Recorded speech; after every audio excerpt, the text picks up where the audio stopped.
আসসালামু আলাইকুম সম্মানিত ভিউয়ার্স, সম্মানিত ভাই বোনেরা। আজকে আপনাদের মাঝে পাওয়ারফুল একটা কুফরি মন্ত্র নিয়ে আসছি। সরি, মন্ত্র না, এটা একটা নকশা, কুফরি নকশা,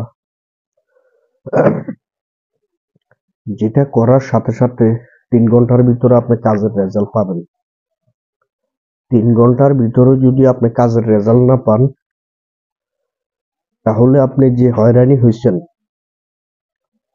যে কষ্ট করে এগুলা সংগ্রহ করছেন, প্রত্যেকটা মিনিটের দাম আমার থেকে নিয়ে যাবেন 80।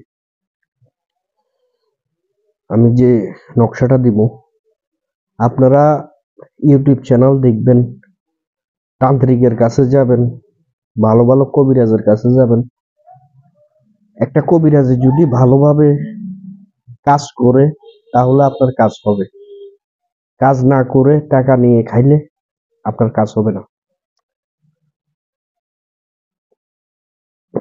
তো এই কাজটা আপনারা নিজেরা করবেন।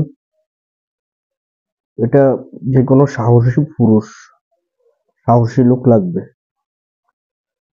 হার্ট দুর্বল কোনো লোক দিয়ে এসব কাজ হবে না। এগুলা করতে গেলে সমস্যা আছে, কারণ হবে না, পারবেন না।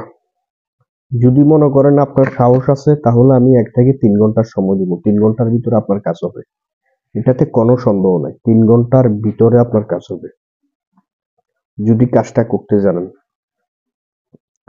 আমার যে স্ক্রিনে যে নকশাটা দেখতেছেন, ঠিক এই নকশাটা আপনি ভালো করে লিখবেন। কোথায় লিখবেন? এই মুখের উপরে, এই এখান থেকে শুরু করবেন, এই নাকের উপর দিয়ে আইনা এই পর্যন্ত। এখানে, এখান থেকে শুরু করবেন। এটা কিসের উপরে লিখবেন? মানুষের মুখের উপরে। কোথায় লিখবেন সেটাও বলতেছি। এখান থেকে শুরু করবেন, এইখান থেকে এই নাকের উপর দিয়ে আসবেন, এতটুকু পর্যন্ত লেখাটা হবে। হওয়ার পরে যে মেয়ের জন্য করবেন, সে মেয়ের নামটা লিখবেন উপরের ঠোঁটে, আর আপনার নিজের নামটা লিখবেন নিচের ঠোঁটে। এভাবে ঠোঁটটারে মেলে এভাবে কালো কলম দিয়ে লিখবেন। মেয়ের নামটা কালো কলম দিয়ে লিখবেন, আপনার নামটা কালো কলম দিয়ে লিখবেন। এখানে যে লেখাটা লিখবেন, এটা লাল কলম দিয়ে লিখবেন। এটা কুফুরি, কুফুরি মগা। এই কাজটা করার সঙ্গে সঙ্গে 3 ঘন্টার ভিতরে কাজের রেজাল্ট। আপনি বিবাহ করতে হবে, কি বলতাম, মানে এটা করে দেখেন, দেখার পর বুঝতে পারবেন এটা কি। এই কাজটা কিভাবে করবেন সেটাও বলতেছি। অমাবস্যার দিন রাত্রে যে কোনো কবরস্থানে যাবেন।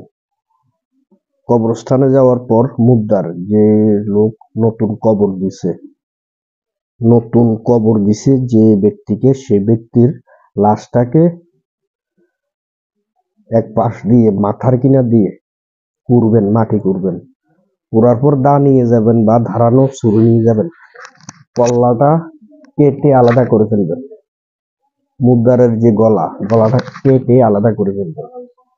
করার পর এটা ইচ্ছা হলে বাসাও নিয়ে আসতে পারবেন, আবার ইচ্ছা হলে আপনি কবরস্থানে বসেও লিখতে পারবেন, কোনো ব্যাপার না।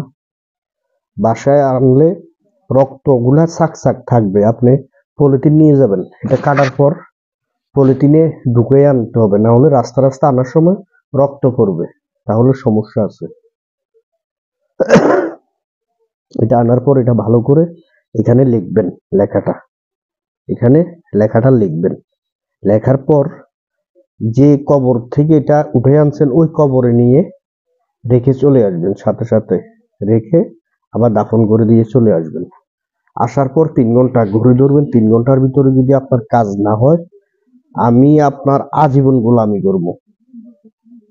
আমার ইউটিউব চ্যানেল থেকে বাইরে হয়ে যাবেন। আর এবং কি, যে পরিশ্রম করছেন, যদি কাজ না হয়, এটার যত টাকা বলবেন আমি অত টাকা জরিমানা দেব। এবং কি, কেন মিথ্যা কথা বলছি তার সাজা হবে আমার। আমার কথাটা যদি আপনি পালন করতে পারেন যেভাবে বলছি, 3 ঘন্টার ভিতর কাজের রেজাল্ট পাবেন। তো আশা করি বুঝতে পারছেন। তো আমি হানিফ কবিরাজ, আমার যে ফেসবুক পেজে যে বুস্টটা দেওয়া হয়েছে, এই বুস্টের উপরে ধোকাবাজি কিছু কবিরাজ আছে, হেরা ফুল দিতেছে আমার ভিডিও দিয়ে। তো কণ্ঠ তো আমার না, আমার ভিডিও ফুল দেওয়ার পরে যখন রুগীরা ফোন দেয় যে ভিডিওর কণ্ঠ একটা, ফোনে কথা বলে আরেকজন, তো কয় যে ভিডিও কল দেন, তো ভিডিও কল দিলে ও আর ভিডিও কলে আসে না। আমার ভিডিও যে ছাড়ছে ও আর ভিডিও কলে আসে না, ভিডিওতে আর আসে না। কেন আসে না? কারণ আমার চেহারা ওর চেহারা তো ঠিক না। তো আপনারা আমার সাথে যারা যোগাযোগ করবেন, আমার নাম্বারে অবশ্যই যোগাযোগ করবেন। নাম্বারটা ভালো করে যাচাই বাছাই করে ফোন দিবেন, ভিডিও কলে কথা বলে কাজ করাবেন। এভাবে যদি ভিডিও কলে না আসে, মনে করবেন যে এটা আমি না, এটা মনে করবেন। তো আজকের মতন ভিডিও এতটুকু। সকলেই ভালো থাকবেন, সুস্থ থাকবেন। আল্লাহ হাফেজ।